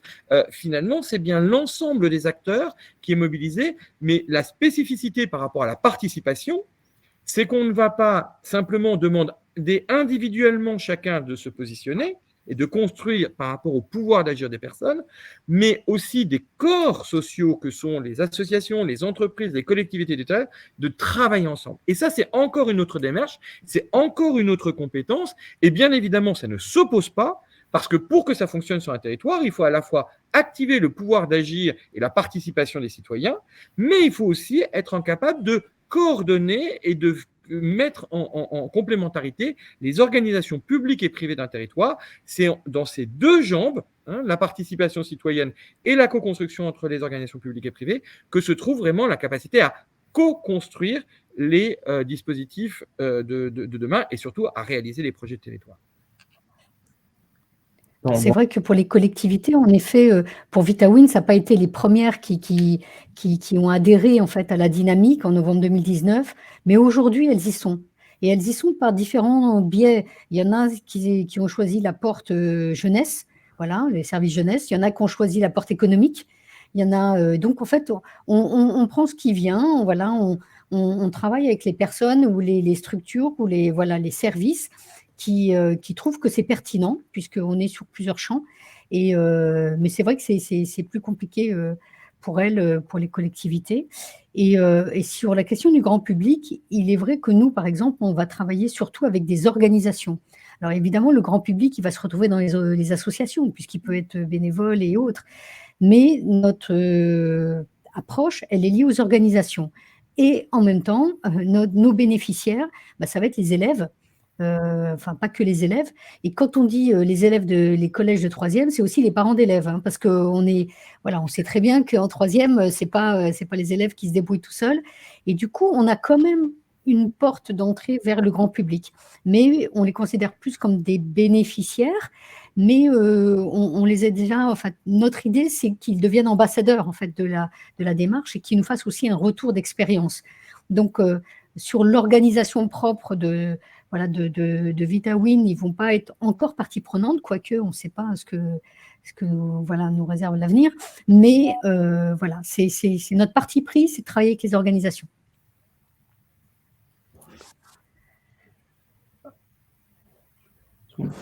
Bon, moi, j'avais une question plus pour Frédéric. En fait, est-ce que dans l'expérience sur votre territoire, vous avez vu un changement dans la gouvernance? En gros, est-ce qu'on est passé d'une gouvernance institutionnelle à une gouvernance de projet? Et est-ce que MIA permet d'accélérer ça? Vous voyez, c'est des questions qu'on se pose. Donc, dans la gouvernance de VitaWin, c'est-à-dire avec notre comité de pilotage, oui. Vincent, c'est compliqué. Je pense que l'environnement, enfin la situation sanitaire aussi a bousculé pas mal de choses. C'est compliqué parce qu'il faut quand même être très investi. Et si j'écoute Charles Benoît, il dira que je le suis trop, puisqu'il faut quand même donner la place justement aux autres structures. Le constat que je peux faire, c'est qu'au bout de 3 ans, ils sont toujours là.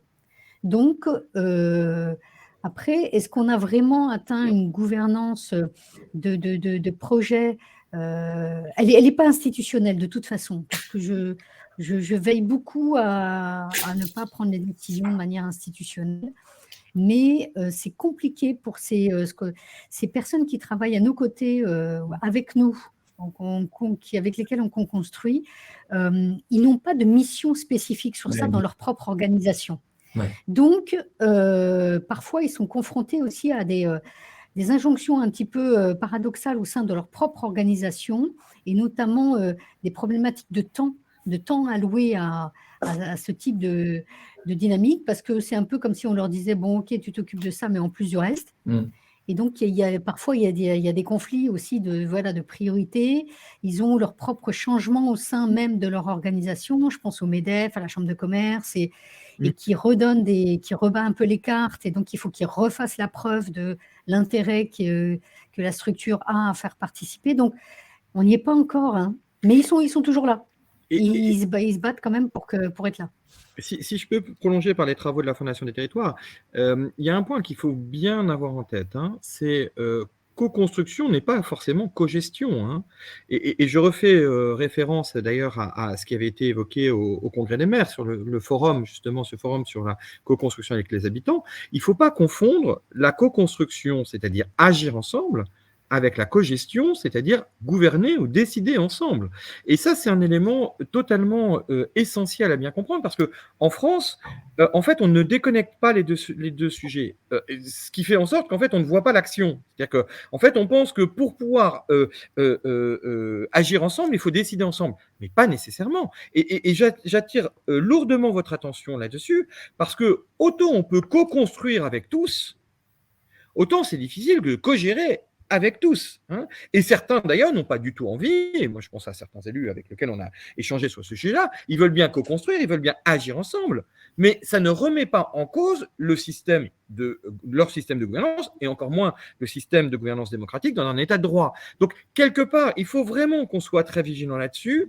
Ce qui se relève du domaine de l'action, agir ensemble, ne nécessite pas nécessairement une logique de cogestion décidée ensemble.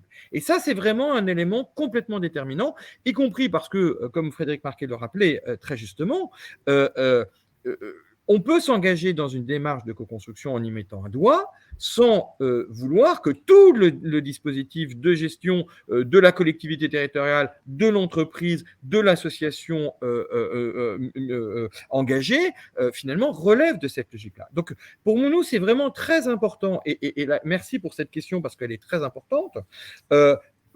La co-construction ne nécessite pas nécessairement, en tous les cas dans un premier temps, ça peut être une étape d'un deuxième temps, de passer de la gouvernance institutionnelle à la gouvernance de projet. En revanche, dans les territoires les plus matures, on voit que pour pérenniser le sujet, un dispositif, une gouvernance commune va pouvoir se mettre en place.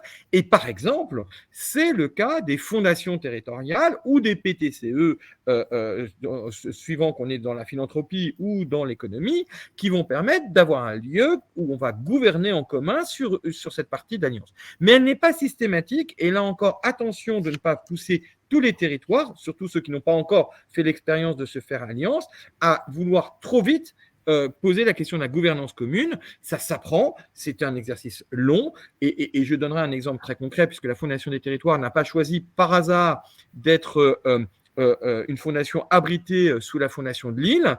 Tout simplement, pourquoi la Fondation de Lille? Parce qu'elle a mis 30 ans à justement construire cet espace commun et partagé pour une philanthropie transversale d'un territoire. Ce n'est pas une évidence, et arriver à ce niveau de maturité, finalement, demande beaucoup de travail. Et donc, beaucoup d'utilisation à la fois de compétences et d'outils aussi performants que MIA.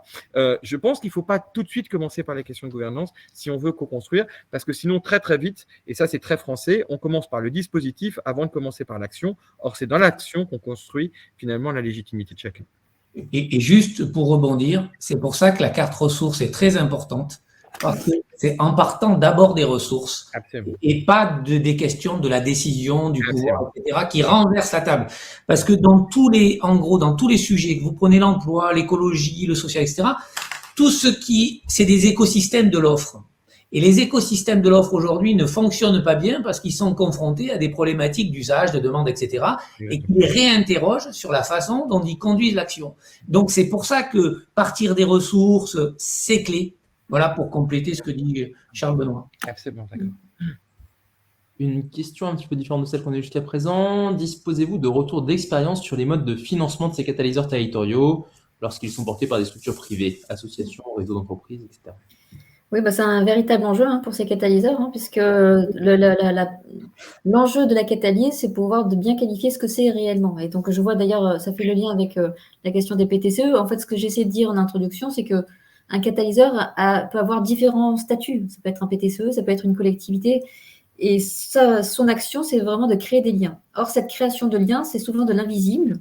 Et Frédéric pourrait en parler largement. Et pour autant, tous ceux qui l'ont expérimenté considèrent que c'est fondamental pour faire émerger à la fois de la confiance, mais aussi donc des projets. Et tout l'enjeu de ces catalyseurs privés, si je puis dire, c'est de pouvoir valoriser en termes de plus-value et de valeur économique ce qu'ils font au quotidien pour ensuite pouvoir trouver des modes de financement. Et donc, évidemment, pour les catalyseurs qui ont un statut plus privé, c'est un véritable enjeu parce que s'ils n'ont, entre guillemets, que ça comme cœur d'activité, c'est leur capacité à agir qui est vraiment questionnée. Donc ça, c'est un véritable enjeu et qu'on continue à travailler avec la Fondation des territoires, puisque l'objectif, c'est de pouvoir pérenniser cette ingénierie qui, selon nous, est fondamentale pour faire émerger des projets de territoire. Et peut-être deux éléments pour ajouter à l'intervention d'Élodie. C'est d'une part, la 7e rencontre des pionniers des alliances en territoire en juillet dernier traitait de cette question-là. Donc, vraiment, les sujets sont à revoir en replay parce que ce soit la question des richesses humaines à mobiliser, que ce soit la question du financement ou des alliances à mettre en œuvre, la journée 2021 des catalyseurs territoriaux était vraiment consacrée à ça.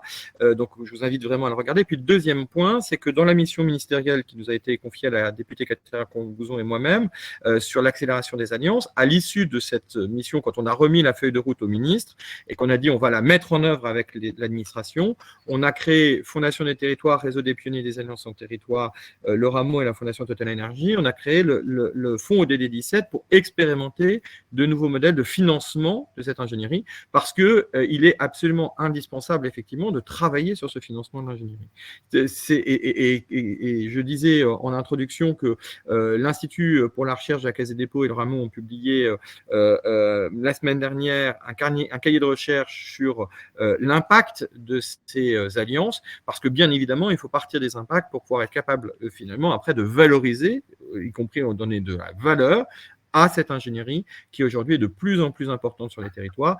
Et je vous invite aussi à regarder les actes du dernier congrès de l'ANPP de décembre, sur lequel on a eu l'occasion d'intervenir avec le CEREMA, avec l'ADEME, avec la Banque des territoires, avec l'Agence nationale de cohésion des territoires, avec le CNFPT, puisque c'est vraiment l'ensemble de ces dynamiques qui aujourd'hui se questionnent sur la question du modèle économique de cette ingénierie locale. On a justement, peut-être pour rebondir une dernière fois sur le sujet, toujours M. Dembry qui nous dit dans tous les systèmes, on a un vrai souci avec le modèle économique de l'animation territoriale, difficile de financer de l'humain. Très clair. Exactement. Et c'est pour ça que dans le cadre de l'expérimentation que lance la Fondation des territoires sur ce chef de projet d'innovation territoriale, on ne part pas de gens qui ne font pas. On identifie aujourd'hui sur 12 territoires des gens qui font déjà depuis très longtemps, mais quelque part sur lequel on va donner rendre visible cette fonction pour justement faire apparaître des liens qui existent parfois depuis très longtemps, mais qui sont souvent à la charge de l'acteur territorial qui le porte, un peu ce que disait Frédéric Marquet tout à l'heure, et finalement qui est invisible. On ne le voit pas que ces liens sont faits. Et ça, c'est un élément totalement déterminant, et je pense notamment aux territoires ruraux, ou sur lesquels, sur les territoires ruraux, cette fonction-là, très souvent, elle existe sans qu'elle soit conscientisée, sans qu'elle soit à proprement parler financée. Donc, chaque agent public doit aller trouver un petit bout de financement par-ci, un petit bout de financement par-là pour pouvoir assurer son financement. On pense aujourd'hui qu'il est absolument indispensable d'avoir sur les territoires des agents qui sont chefs de projet d'innovation territoriale pour articuler cette logique-là. C'est ça qu'on est en train de lancer aujourd'hui et vraiment, on est assez convaincus de l'importance de ce sujet, et c'est pour ça d'ailleurs qu'on a, sur la partie pilotage territorial, fait appel à Map in Action pour justement expérimenter ce sujet-là, et sur la partie de la formation, d'être vraiment dans une logique de formation expérientielle, et on a demandé à un professeur de Sciences Po qui a créé la plateforme Zebra de pouvoir avoir des éléments qui soient très adaptés au terrain, et on part de la réalité de terrain, parce qu'en fait, c'est pas qu'elle n'existe pas, c'est qu'elle n'est pas aujourd'hui valorisée. Et ça, c'est un élément déterminant, comme le disait Frédéric Marquet. Frédéric Marquet, c'est 12 ans d'expérience de ce sujet-là. Et quelque part, c'est vraiment ça qu'il faut qu'on puisse mettre en valeur. C'est que, en fait, ce n'est pas que ça n'existe pas, c'est que ce n'est pas conscientisé, et comme ça n'est pas conscientisé, ce n'est pas valorisé. Il faut aujourd'hui qu'on donne de la valeur à cette compétence de terrain, à ces actions finalement de co-construction territoriale, et c'est tout l'enjeu et le challenge, notamment que s'est fixé la Fondation des territoires.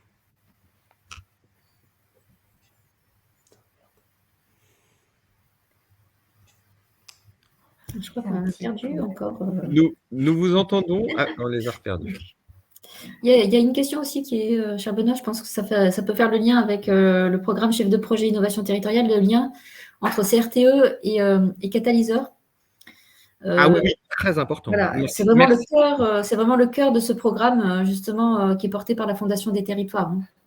Tout à fait. Merci pour cette question parce que, comme Élodie Julien le rappelait, la question de l'ingénierie territoriale, elle est multiple. Et pour nous, l'ingénierie de catalyse territoriale ne vient pas se substituer ni à l'ingénierie publique, ni à l'ingénierie du management de projets d'innovation territoriale. Encore une fois, il existe et on peut le promouvoir puisque ça n'est pas nouveau.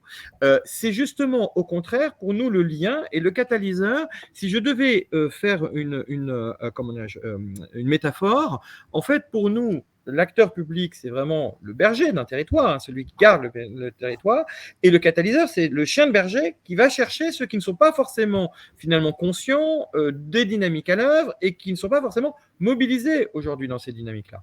Et nous, on est absolument persuadés que finalement, aller chercher des acteurs, des organisations, des associations, des entreprises, des acteurs de l'enseignement supérieur et de la recherche, des établissements scolaires qui finalement ont envie mais ne savent pas aujourd'hui ce qui se passe sur le territoire et comment le mobiliser, c'est vraiment tout l'enjeu. Donc pour nous, effectivement, aujourd'hui, il ne s'agit pas simplement qu'il y ait une bonne construction publique, qu'il y ait des bons projets d'innovation sur le territoire et qu'il y ait une bonne catalyse, c'est vraiment comment est-ce qu'on fait le lien entre l'ensemble de ces acteurs. Et là encore, pour une raison très simple, c'est qu'à la fois ça crée plus de valeur parce que cette rencontre-là entre l'acteur public et l'acteur et les catalyseurs de son territoire finalement peut permettre vraiment de créer des choses auxquelles l'un ou l'autre ne pense pas. Et le deuxième élément, c'est parce que bien évidemment, c'est plus frugal puisque ça permet d'aller chercher des ressources qui existent déjà, mais comme le disait Vincent Battini tout à l'heure, c'est-à-dire qu'elles ne sont pas forcément conscientisées et elles ne sont surtout pas organisées entre elles, et en fait de les mettre en lien, ça ne coûte pas plus, ça coûte moins. C'est évident, sans remettre le périmètre de chacun en cause. Donc, c'est vraiment cette capacité-là, finalement, qui fait le lien entre les agents publics et les catalyseurs territoriaux. Y compris, d'ailleurs, quand les collectivités les plus matures, comme c'est le cas de Paris-Est-Marne-et-Bois, ont intégré dans leur sein, finalement, leur propre catalyseur territorial pour être en capacité, finalement, de l'animer à partir de la collectivité territoriale. Mais là encore, selon les territoires, ça peut être des acteurs académiques, comme le catalyseur de Toulouse, de l'université Paul Sabatier de Toulouse. Ça peut être des acteurs économiques comme l'entreprise Body Nature à Bressuire, ou bien sûr associatifs, on a de très très nombreux comme le Labo des partenariats en Alsace par exemple. Je propose de prendre, avant peut-être de terminer, une dernière question qui nous tient bien à cœur sur le sujet de la transition écologique, justement, au milieu de tous ces propos et de ce dont on parle. C'est vrai qu'il y avait une question et la transition dans tout ça. En fait, elle est de partout. On n'a pas à citer, mais peut-être que ça fera l'objet d'un autre webinaire. Il y a une action, on a mené une opération très intéressante, bien sûr avec Mia, dans la vallée du Orlouron, dans les Hautes-Pyrénées. En gros, c'est comment faire de cette vallée une vallée symbiotique, en intégrant le vivant au centre des stratégies et en faisant en sorte que la stratégie du territoire, c'est pas simplement de consommer des ressources, mais de les régénérer. Et donc, il y a tout un processus et on est rentré par l'action. On n'est pas rentré par un diagnostic, ce qui est aussi intéressant. Et on a utilisé MIA pourquoi ? Pour ce que je vous ai dit tout à l'heure, pour fabriquer cette unité de lieu entre différents acteurs, construire un cadre d'action partagé et engager une feuille de route. Et aujourd'hui, ils ont un projet de territoire qu'ils vont mettre en place, mais il est 13h. Je pense, si je parle là-dessus, on en a jusqu'à 14h, donc c'est pas la peine. Mais je propose, je regarde Valérien, on fera un webinaire là-dessus et je demanderai aux élus et aux acteurs de probablement de participer parce que c'est intéressant. Et de voir leur point de vue aussi sur les questions de gouvernance et au fond, la question de la maturité, je pense que c'est vraiment un sujet clé. Et je suis d'accord qu'on ne peut pas tout donner à tout le monde. Mais tout le monde peut faire des petits pas, y compris en intégrant dans leur réflexion la transition, et parce que aujourd'hui, c'est vital. Et la création de valeur demain et la question du risque, si on ne prend pas le vivant, ça va impacter tous les territoires. Donc, tout le monde a intérêt à le faire.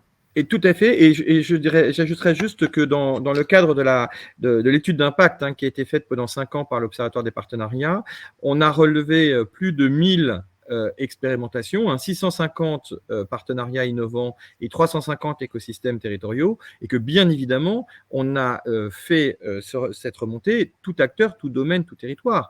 Donc, parce que ce qu'on vient de dire sur la transition écologique est absolument incontournable, elle est de la même façon sur la transition sociale ou la transition numérique, et bien évidemment, on ne peut pas finalement opposer fin du mois et fin du monde, ça c'est absolument pas possible, et c'est bien l'ensemble finalement de ces transitions qui peuvent trouver des solutions à partir finalement de cette co-construction. Et que finalement, d'un territoire à l'autre, le prisme par lequel on va le prendre, certains vont le prendre par l'éducation, d'autres vont le prendre par l'environnement, des troisièmes par l'économie, finalement, peu importe la porte d'entrée par laquelle on rentre, à partir du moment où on est bien dans cette coordination et cette capacité à mettre en lien tout acteur, tout domaine, tout territoire ensemble. Et c'est bien ça ce qui forme l'ODD 17 de l'agenda 2030 des objectifs de développement durable. On est bien dans cette vision-là.